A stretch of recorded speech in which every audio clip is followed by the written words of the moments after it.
السلام علیکم ورحمۃ اللہ وبرکاتہ۔ الحمد للہ والصلاة والسلام علی رسول اللہ۔ اعوذ باللہ من الشیطان الرجیم، بسم اللہ الرحمن الرحیم۔ وبشر الصابرین الذین اذا اصابتهم مصیبہ قالوا انا للہ وانا الیہ راجعون۔ اللہ تعالیٰ کا ارشاد ہے کہ میرے پیغمبر آپ صبر کرنے والوں کو خوشخبری دے دیں۔ وہ لوگ کہ جب ان پر کوئی مصیبت آتی ہے تو کہتے ہیں انا للہ و انا الیہ راجعون، کہ ہم اللہ تعالیٰ کے لیے ہیں اور اللہ کی طرف ہم لوٹ کر جانے والے ہیں۔ ماہ محرم انتہائی بابرکت مہینہ ہے، جس مہینے کو رسول اللہ صلی اللہ علیہ وسلم نے اللہ تعالیٰ کا مہینہ قرار دیا ہے۔ جیسا کہ ابو داؤد میں نبی کریم صلی اللہ علیہ وسلم سے پوچھا گیا، آپ سے سوال ہوا کہ رمضان کے روزوں کے بعد سب سے زیادہ اہم روزے کون سے ہیں؟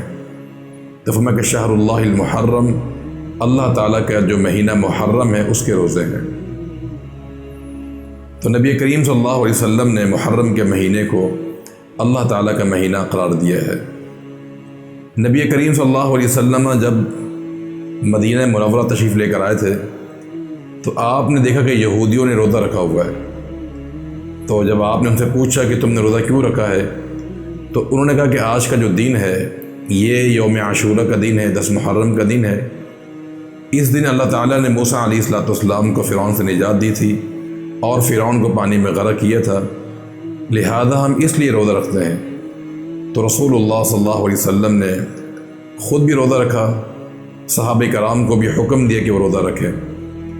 اور یوم عاشورہ کا جو روزہ ہے اس کے بارے میں رسول اللہ صلی اللہ علیہ وسلم کا فرمان ہے کہ انی احتسب علی اللہ، مجھے اللہ تعالیٰ سے یہ امید ہے کہ یوم عاشورہ کا جو روزہ ہے وہ انسان کے 1 سال کے جو گزشتہ گناہ ہوتے ہیں ان کو معاف کر دیتا ہے۔ محرم کا مہینہ اسلامی مہینوں میں یہ پہلا مہینہ ہے اور اسے اللہ تعالیٰ نے حرمت والا بنایا ہے۔ جیسا کہ سورۃ توبہ میں اللہ تعالیٰ کا ارشاد ہے، ان عدت الشہور عند اللہ 12 شہرا فی کتاب اللہ یوم خلق السماوات والارض منها 4 حرم، کہ مہینوں کی تعداد اللہ تعالیٰ کے ہاں 12 ہیں، جن میں 4 مہینے حرمت والے ہیں۔ 3 مہینے حرمت والے مسلسل ہیں، جیسے ذوالقعدہ ہے، ذوالحجہ ہے اور محرم ہے، اور 4تھا مہینہ رجب کا ہے۔ تو محرم کا مہینہ یہ حرمت والا مہینہ ہے، انتہائی مکرم اور بڑا ہی محترم مہینہ ہے۔ لیکن افسوس کی بات یہ ہے کہ یہ مہینہ جس قدر محترم ہے، حرمت والا ہے، لوگ اسی قدر اس کی حرمت کو پامال کرتے ہیں۔ جیسے ہی محرم کا چاند نظر آتا ہے، ہمارے معاشرے کے اندر ایک طوفان بدتمیزی سرعام ہو جاتا ہے۔ لوگ واقع کربلا کی آڑ میں اور حسین رضی اللہ تعالیٰ عنہ کی شہادت کو آڑ بنا کر اس مہینے کے اندر ماتم کرتے ہیں، نوحہ کرتے ہیں، اور دنیا کو تاثر یہی دیتے ہیں کہ محرم کا مہینہ شاید غم کا مہینہ ہے یا نوحہ یا ماتم کرنے کا مہینہ ہے۔ حسین رضی اللہ تعالیٰ عنہ مظلومانہ شہید ہوئے ہیں، اور جو انسان شہید ہوتا ہے مقام شہادت عظیم الشان مقام ہے۔ اللہ تعالیٰ نے حسین رضی اللہ تعالیٰ عنہ کو جنت کے نوجوانوں کا سردار بنایا ہے اور انہیں شہادت کے رتبے پہ فائز کیا ہے۔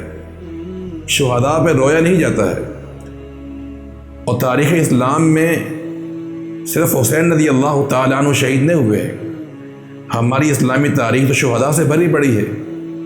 جنگ احد میں 70 صحابہ کرام شہید ہوئے ہیں، بئر معونہ کے موقع پر 70 قراء شہید کیے گئے، جنگ یمامہ میں ختم نبوت کے دفاع میں کتنے صحابہ کرام شہید کیے گئے ہیں۔ عمر رضی اللہ تعالیٰ عنہ شہید ہوئے ہیں، عثمان غنی رضی اللہ تعالیٰ عنہ شہید ہوئے ہیں، علی مرتضیٰ شہید ہوئے ہیں، امیر حمزہ رضی اللہ تعالیٰ عنہ شہید ہوئے ہیں۔ تو شہادت ایک اونچا مقام ہے کہ جس سے انسان کو عظمت اور مقام حاصل ہوتا ہے۔ تو شہداء پر ماتم نہیں کیا جاتا، نوحہ نہیں کیا جاتا۔ نبی کریم صلی اللہ علیہ وسلم کا فرمان ہے کہ لیس منا من ضرب الخدود وشق الجیوب ودعا بدعوى الجاہلیہ، کہ وہ انسان ہم میں سے نہیں ہے جو مصیبت میں آ کر غم کی وجہ سے اپنے گریبان کو پھاڑ لیتا ہے، وہ ہم میں سے نہیں ہے۔ اور فرمایا کہ اپنے منہ پہ تماشے مارتا ہے، ماتم کرتا ہے، نوحہ کرتا ہے، اس کا ہم سے کوئی تعلق نہیں ہے۔ نبی کریم صلی اللہ علیہ وسلم نے یہ ماتم کرنے کو، اس نوحے کو کفر قرار دیا ہے۔ فرمایا کہ دو کام ایسے ہیں جو کفر ہیں، ایک تو کسی کے نسب میں تان مارنا، تعصب کرنا، اور دوسرا فرمایا کہ مرنے والے پر نوحہ کرنا۔ تو مرث خوانی، نوحہ خوانی جو ہے اسے اسلام نے ناجائز قرار دیا ہے، حرام قرار دیا ہے۔ تو لہذا محرم کے مہینے کے اندر واقعہ کربلا کو آڑ بنا کر اس مہینے کو ماتم کا یا غم کا مہینہ قرار نہیں دینا چاہیے۔ اس ماہ محرم کے اندر ایک افسوسناک اور پہلو یہ بھی سامنے آتا ہے کہ لوگ حسین رضی اللہ تعالی عنہ کے نام پر مجالس قائم کرتے ہیں اور ان مجالس میں صحابہ کرام کو گالیاں دیتے ہیں، حالانکہ صحابہ کرام وہ ہستیاں تھیں کہ جنہیں اللہ تعالیٰ نے نبی کریم صلی اللہ علیہ وسلم کے لیے چن لیا، منتخب فرما لیا، اور انہوں نے دین اسلام کی خدمت اپنی جان سے، اپنے مال سے اور اپنی اولاد سے کی ہے، دنیا کی ہر چیز اسلام کے لیے قربان کی ہے۔ تبھی تو رب العالمین نے ان سے راضی ہونے کا وعدہ کیا ہے۔ فرمایا رضی اللہ عنہم ورضوا عنہ لقد رضی اللہ عن المؤمنین اذ یبایعونک تحت الشجرہ۔ اللہ کے پیغمبر نے اپنے صحابہ کرام کے فضائل بیان فرمائے، فرمایا کہ لا تسبوا اصحابی، میرے صحابہ کو برا مت کہا کرو، قسم اس ذات کے جس کے ہاتھ میں میری جان ہے، اگر تم میں سے کوئی شخص احد پہاڑ کے برابر سونا خرچ کرے اور میرا صحابی ایک مٹھی جو بر کی اللہ کے راہ میں خرچ کرے گا تو میرے صحابی کے ثواب کو نہیں پہنچ سکتے ہو۔ اللہ کے پیغمبر کا فرمان ہے کہ من سب اصحابی، جس نے میرے صحابی کو گالی دی، برا کہا، فعلیہ لعنت اللہ والملائکۃ والناس اجمعین، اس پہ اللہ کی لعنت ہو، فرشتوں کی لعنت ہو، ساری کائنات اس پہ لعنت ہو۔ تو لہذا مجالس حسین قائم کر کے صحابہ کرام کو گالی گلوچ کرنا، یہ بھی افسوسناک پہلو ماہ محرم میں ہمیں نظر آتا ہے۔